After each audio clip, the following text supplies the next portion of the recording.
ಒಡೆದು ಬಿಸಾಕಿ ನೀರು ಫ್ಲೋ ಆಗಬೇಕು. ಇದು ಬಹಳ ಇಂಪಾರ್ಟೆಂಟ್ ಜಂಕ್ಷನ್. ಇಲ್ಲಿಂದನೇ ಪ್ರಾರಂಭ ಆಗೋದು, ಇಲ್ಲಿಂದನೇ ಹೋಗಿ ಎಲ್ಲ ಕಡೆನೂ ಆಗ್ತಾ ಇದೆ. ಸೊ ಇವರು ಅನೇಕ ಕೋರ್ಟ್ ಆರ್ಡರ್ಗಳು ಏನೇನು ತಂದ್ಬಿಟ್ಟು ಅಬ್ಸ್ಟ್ರಕ್ಷನ್ ಮಾಡ್ತಾ ಇದ್ದಾರೆ. ಆಮೇಲೆ ನಮ್ಮ ಆಫೀಸರ್ಸ್ಗೆಲ್ಲ ಇವರು ಕೋಪರೇಟ್ ಮಾಡ್ತಿರ್ಲಿಲ್ಲ. ಅದಕ್ಕೆ ನಾನು ಹೇಳಿದ್ದೀನಿ, ಡಿಸಾಸ್ಟರ್ ಮ್ಯಾನೇಜ್ಮೆಂಟ್ ಅಲ್ಲಿ ಎಲ್ಲ ಒಡೆದು ಬಿಸಾಕಿ ನೀರು ಫ್ಲೋ ಆಗಬೇಕು. ನಮ್ಗೆ ಯಾರ ಆಸ್ತಿನೂ ಹಾಳು ಮಾಡೋಕ್ಕೆ ನಮ್ಗೆ ಇಷ್ಟ ಇಲ್ಲ. ಬಟ್ ಇಲ್ಲಿ ನೀರು ಹೋಗಲೇಬೇಕು. ನೀರನ್ನ ನಾವು ನಿಲ್ಸೋಕ್ಕಾಗಲ್ಲ. ಯಾರದೇ ಪ್ರಾಪರ್ಟಿ ಆಗಿರಲಿ, ನಮ್ಮ ಪ್ರಾಪರ್ಟಿ ಆಗಿರಲಿ, ಇನ್ನೊಬ್ಬರ ಪ್ರಾಪರ್ಟಿ ಆಗಲಿ, ಯಾವುದೇ ಪ್ರಾಪರ್ಟಿ ಆಗಲಿ, ಇಲ್ಲಿ ನಾವು ನಿಲ್ಸೋಕ್ಕಾಗಲ್ಲ.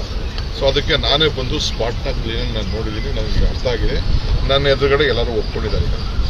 ಸೊ ನಮ್ಮ ಆಫೀಸರ್ಸ್ಗೆ ಇವ್ರ ಹತ್ರ ಕೂತ್ಕೊಂಡು ಮಾತಾಡಿ ಅವ್ರ ಬಿಲ್ಡಿಂಗ್ಗಳನ್ನೇನು ಹೊಡೆದಾಕಕ್ಕೆ ನಮ್ಗೆ ಸದ್ಯಕ್ಕೆ ಇಷ್ಟ ಇಲ್ಲ.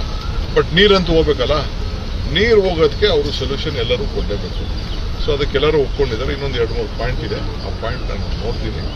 ನೋಡ್ಬಿಟ್ಟು ಈಗ ಅದನ್ನ ಕೆಲಸ ನಾವು ಮಾಡ್ತೀವಿ. ಯಾಕಂದ್ರೆ ಇಲ್ಲಿ ಶುರು ಆಯಿತು ಅಂದರೆ ಕೊನೆಯವರೆಗೂ ಲಾಸ್ಟ್ ಹೊತ್ತು ಎತ್ಕೊಂಡು ಇಲ್ಲೇ ನಿಲ್ಲಿಸ್ಬಿಟ್ಟು ಅಲ್ಲಿ ಮೇಲ್ಗಡೆ ಸಮಸ್ಯೆನ ಪ್ರಾಬ್ಲಮ್ ಆಗ್ತಿದೆ. ಅದಕ್ಕೆ ಎಲ್ಲರೂ ಅವ್ರದ್ದೇನಾಗಿತ್ತು ನಾವು ಕಾಂಪನ್ಸೇಷನ್ ಕೊಡ್ತೀವಿ. ಸಪೋಸ್ ಅವ್ರ ಕೋರ್ಟ್ ಆರ್ಡ್ರು, ದಾಖಲೆನೋ, ಕೇಸು ಏನೇನೋ ಮಾಡ್ಕೊಂಡಿದ್ದಾರೆ, ಅದಕ್ಕೆಲ್ಲ ಏನು ಬೇಕಾದ್ರೂ ಕಾಂಪನ್ಸೇಷನ್ ಕೊಡ್ತೀವಿ.